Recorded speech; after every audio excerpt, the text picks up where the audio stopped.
హైదరాబాద్ లో కన్సల్టేషన్ మరియు 3,500 రూపాయల colour Doppler test Avis hospitals లో ఉచితంగా పొందండి. నమస్తే రమగారు. నమస్తే జయ. రమగారు, మంచి చందమామ కథ ఏదైనా చెప్పండి. పోయిన ఉంగరం చెప్తాం. ఉంగరం పోయిందా? ఓకే. పూర్వం ఒక ఆటవిక జాతిలో ఒక రాజు ఉండేవాడు, ఆటవిక దొర. ఆయనకి ఇల్లుడు పులిరాజు అని ఇద్దరు సైన్యాధిపతులు లాంటి వాళ్ళు ఉండేవాళ్ళు. పేర్లు బాగున్నాయి. అయితే ఈయనకి ఏంటంటే ఇల్లుడు అంటే ఇష్టం, పులిరాజు అంటే ఏదో ఒక చికాకు. ఎందుకో కొంతమంది పై ఆఫీసర్లకి కింద వాళ్ళ మీద అలా ఉంటుంది. ఒకడు చాలా లాయల్టీ లేకపోవటం అని ఉండదు. అవును, ఏదో వాడు చూస్తే ఇరిటేషన్, ఏదో ఇరిటేషన్. అయితే ఏమైందట, ఒకసారి ఏదో సంబరాలు ఏవో ఒక యుద్ధాలు జరిగి తర్వాత రిలాక్స్ అయ్యారు. రిలాక్స్ అయితే ఈయన ఏం చేశాడట, నాయన మీకు 3 రోజులు సెలవు, ఇంటికి వెళ్ళిపోండి, మరి 3 రోజుల తర్వాత సంబరం జరుగుతుంది, దానికి రండి, ఇవిగోండి మీ బహుమానాలని. ఈ ఇల్లుడికి ఒక రాయి, పులిరాజుకు ఒక కంద దుంప ఇచ్చాడు. ఇంత దుంప, అతనికో ఇంత రాయి. పోతున్నారు ఇళ్ళకి. నడిచి వెళ్తుంటే ఇతను అన్నాడు, ఏం చక్క రాజుగారికి ఏమిట్రా ఇంత పక్షపాత బుద్ధి, నాకు దెబ్బరాయి ఇచ్చాడు, నీకేమో కంద ఇచ్చాడు, ఎంచక్క కూర వండుకోవచ్చు, పులుసు పెట్టుకోవచ్చు, వేపుడు చేసుకోవచ్చు, అట్టు పోసుకోవచ్చు, ఈ రాయి నేను చేసుకుంటా అంటే పులిరాజు అన్నాడు, పోన్లే ఏముంది, నీకు కంద మీద మనసుగా ఉంటే. కందం చూసేసరికల్లా వంటకం ఊహొచ్చింది అతనికి. ఇతనికి ఏమి రాలా, కావాలంటే తీసుకోమన్నాడు. అనగానే ఇల్లుడు సంతోషంగా, నీకేం ఇబ్బంది లేదు కదా, నీకు ఓకే కదా అని అడిగి కందదుంప తను తీసుకుని ఆ రాయిని ఈ పులిరాజుకి ఇచ్చాడు. మార్చుకున్నారు, ఇళ్ళకి వెళ్ళిపోయారు. ఈ ఇల్లుడు ఇంటికి వెళ్ళంగానే వాళ్ళ ఆవిడకి ఆ కందదుంప అందించి, పులుసు చేవే తిందాం, ఎన్నాళ్ళు అయింది, మా చిన్నప్పుడు మా అమ్మ చేసేదని ఇట్లా మాట్లాడి దుంపతోటి కూర చేయించుకుని తినేసాడు. ఈ పులిరాజు ఆ రాయి మాట మర్చిపోయాడు. ఏదో ఊరికే మోసుకొచ్చాడు, ఒట్టి రాయి పక్కన పడేసాడు. లోపలికి వెళ్ళాడు, కాలు చేతులు కడుక్కున్నాడు, ఏదో పిల్ల జల్లని చూశాడు, భార్యతో మాట్లాడుకున్నాడు. రాత్రి భోజనాలు చేశాక వెన్నెట్లో పడుకుని కబుర్లు చెప్పుకున్నాడు. జ్ఞాపకం వచ్చింది, ఏది దొరగారు ఇచ్చిన రాయి అని తీసుకున్నాడు. తిప్పి చూశాడు, దానికి ఏదో చిన్న పగులుంది ఆ రాతికి. తళుక్కుమంది అందులో నుంచి. ఏంటో తళుక్కుమంటోంది, అంతుంది రాయి. తళుక్కుమంటోంది ఏమిటో చూద్దామని ఓ సన్న చాకు పట్టుకురావే అని ఈ పిడిబాకులు ఉంటాయిగా, ఆ పిడిబాకు తెప్పించి ఆ చీలికలో ఇంకా కొంచెం చీరి కొంచెం గట్టిగా ప్రయత్నం చేస్తే పళక్కమని విడిపోయి దాని లోపల నేర్పుగా దాచిన బంగారు ఆభరణాలు బయటపడ్డాయి. ఓ గొలుసు, ఇది ఉన్నాయి అందులో గొలుసులు. తను ఆశ్చర్యపోయాడు. ఆయనకు అనిపించింది రాజుగారి పక్షపాత బుద్ధి, వాడికి బంగారం ఇవ్వదలుచుకున్నాడు. అందుకని ఏం చేశాడు, రాయి వాడి దగ్గర ఉంటే ఏదో ఒక రోజు చూసుకుంటాడని బంగారపు వస్తువుని రాయి షేపులో మట్టి ముద్ద అది అందులో పెట్టించి పొదిగించి వీడి చేతికి ఇచ్చేసాడు. వాడు తెలివి తక్కువగా మనతో మార్చుకున్నాడు. సరే బాగుందా. 3 రోజుల తర్వాత సంబరాలు. ఈ ఇల్లుడు తన దారిని తను వచ్చాడు. మన పులిరాజు మెళ్ళో గొలుసు వేసుకున్నాడు. 2 గొలుసులు, పెద్ద గొలుసు, చిన్న గొలుసు వేసుకుని కనపడ్డారు సంబరంలో. కనపడేసరికి దొరగారు చూశాడు. ఆయనకు అర్థమైంది, ఈ గొలుసు ఎక్కడిది నీకు అన్నాడు. అంటే అతను చెప్పాడు, కాదండి మేము వెళ్ళేటప్పుడే దొర ఇల్లుడు ఈ రాయి నేను మొయ్యలేకపోతున్నాను, రాయి తీసుకుని కందదుంప ఇవ్వమన్నాడు, అందుకని కందదుంప ఇచ్చానంటే రాజు గుండు మండిపోయింది, కోపం వచ్చేసింది. కోపాన్ని దాచుకోలేకపోయాడు. సరేలే నీకు ప్రాప్తం ఉందన్నమాట అన్నాడు, కానీ ఒక రకమైన మంట మొదలైందనమాట. అయితే పులిరాజుకి అర్థమైంది రాజుకు తన మీద కోపం వచ్చేసింది అని. ఏం చేసి ఉండాలి, బహుశా రాజు ఉద్దేశం దొరకంగానే ఇలా దొరికింది అని తీసుకొచ్చిస్తే ఎలా ఉండేదో. మాకు బహుమానాలు ఇచ్చాక నీకెందుకు ఇస్తారు వెనక్కి, అంతే కదా కదా. నిజంగా ఏం చేయాలో అది చేశారు. ఆయనకి నచ్చల. ఇల్లుడు కూడా నాకు ప్రాప్తం లేదు దొరా, వాడికి ప్రాప్తం ఉంది అన్నాడు. నిజానికి బహుమానం దక్కవలసిన ఇల్లుడికి ఏం కోపం రాల, రాజు కొళ్ళు మండిపోయింది. ఆయన ఇవ్వదలుచుకున్న వాడికి పోలేదు కాబట్టి అదే ఈ దొరకే కోపం వచ్చింది. అక్కడి నుంచి ఏమన్నాడు, పులిరాజు కొంచెం గ్రహించుకుని రాజుగారి కొళ్ళు మండిపోయిందని, మొహంలో రంగులు మారిపోతున్నాయని, ఆయన కోపం చూపించకుండా నవ్వుమొహం పెడుతున్నాడని తెలిసి, మనకు తెలుస్తాయిగా భావాలు. అవును అన్నాడు, దొర మేము న్యాయంగా పంచుకున్నాం, కందదుంపని నాకు ఇచ్చిన దుంపని ఇల్లుడు వాడి పెళ్ళాము హాయిగా పులుసు వండుకుని తిన్నారు, మాలో మాకేం పొరపచ్చాలు లేవు అన్నాడు.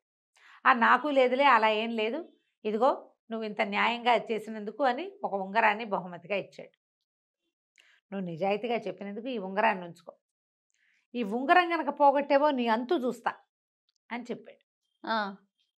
నీకు ఇచ్చిన బహుమతిని నువ్వు వాడితో మార్చుకున్నావు, ఈ బహుమతిని జాగ్రత్త అంటే పులిరాజు కనిపించింది. ఈ రాజు ఈ ఉంగరాన్ని పోగొట్టైనా సరే నాకు శిక్ష ఇస్తాడు. కారణం ఏం చెప్తాడు? నేను ఉంగరం పోగొట్టద్దన్నా వీడు పోగొట్టాడు అని చెప్తాడు.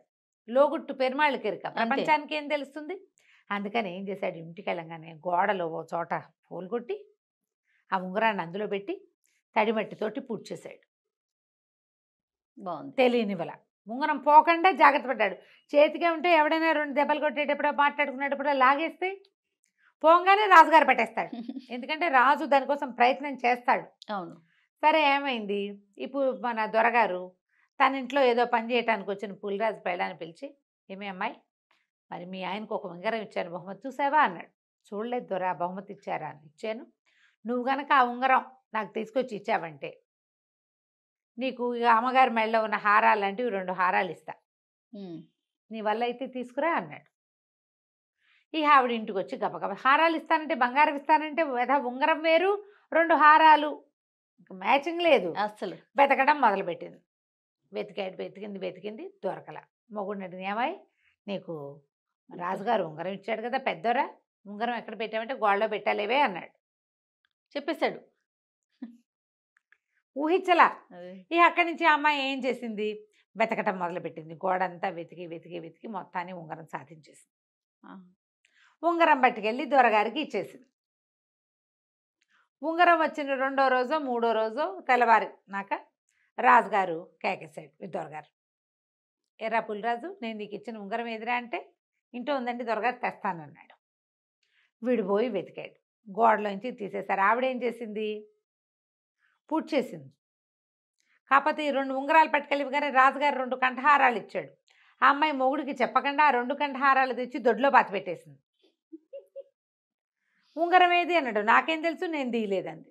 చెప్తే తిట్టిపోస్తాడేమోనని అయ్యో చెప్పల. నాకు తెలీదు అన్న మాట మీదే నిలబడిపోయింది.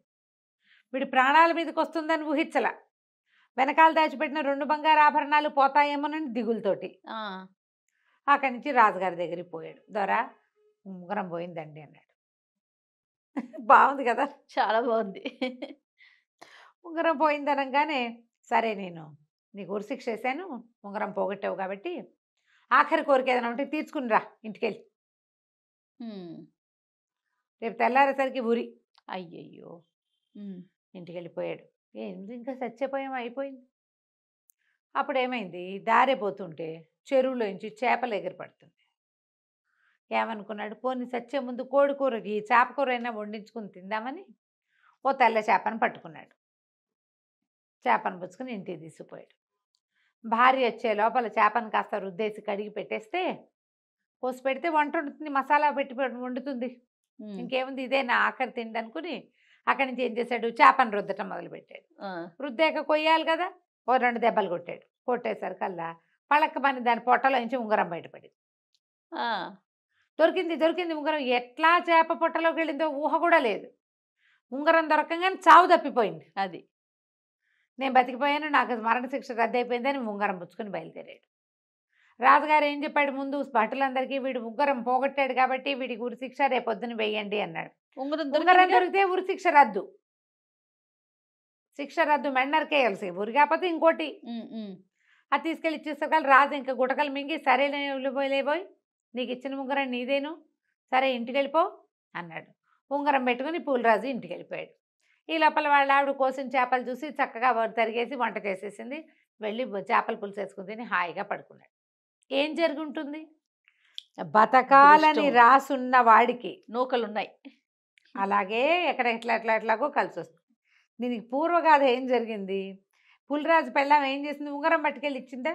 ఆయన తన తలవైపు ఉండే బల్ల మీద ఆ ఉంగరాన్ని పెట్టాడు. వీడి దగ్గర ఉంగరం కనపడగానే ఆయన వెతికిచ్చాడు, తమ దగ్గర లేదు. వీడి దగ్గరికి ఎలా వచ్చిందో ఆయనకి అర్థం కాలేదు. నీ దగ్గరికి ఎలా వచ్చింది అని అడుగుతారు ఇప్పుడు. అవును, నేను ఆల్రెడీ ఉంగరం నా దగ్గర ఉంది, నా తల పక్కన పెట్టిన ఉంగరం నీ దగ్గరికి ఎలా వచ్చిందని నిలదీయటానికి వీల్లేదు. పులిరాజు వేలికి పెట్టిన ఉంగరం నీ దగ్గరికి ఎలా వచ్చిందంటే రాజు దొంగతనం కూడా బయటపడుతుందా? ఏమైంది? అప్పుడు తల దగ్గర పెట్టేసరికల్లా ఒక ఎలికొకటి తిరుగుతూ ఆ బల్ల మీద నుంచి ఆ ఉంగరాన్ని తోసేసింది. ఆ కింద ఉన్న నీళ్ల కుండలో పడింది ఆ ఉంగరం. కుండలో అడుగున అన్ని నీళ్లున్నాయి. ఆ నీళ్ల కుండ తీసుకెళ్ళిన పనివాడు ఆ కుండని నీటిలో ముంచి చెరువులో ముంచి నీళ్లు తీసుకొచ్చాడు. చెరువులో ముంచంగానే అందులో ఉన్నది మొదట బయటికి వెళ్ళిపోతుంది కదా, అది చేప మింగింది. అదే చేప మింగింది. ఆ చేపే వీడికి దొరికింది. అసలు చూడండి. బతికే రోజు ఉంటే అసలు ఎంత ప్రమాదాలు ఎంత ఇదైనా సరే అడ్డదిడ్డంగా కాళ్ళు చేతులు మెళ్ళు విరిగిపోయిన వాళ్ళు కూడా బతికేస్తారు జయ. అవునండి. ఎవరో ఒకళ్ళు వాళ్ళని తీసుకెళ్ళి అట్లా రక్షించేస్తారు. ఇంకోళ్ళు ఉంటారు ఏముండదు, చిన్నది ఇక్కడ టిక్కుమని ఇట్లా తగిలింది చనిపోతారు. అలా వచ్చేస్తుంది. వీడికి భూమి మీద నూకలున్నాయి, వాడికి అదృష్టం ఉంది. భార్యే తీసుకెళ్ళి ఆ ఉంగరాన్ని ఇచ్చేసి వీడికి మృత్యు ద్వారాలు తెరిచినా కూడా మళ్ళీ మూసుకుని బయటకు వచ్చేసాడు. బయటకు వచ్చేసాడు. కథ కంచికి మనం ఇంటికి.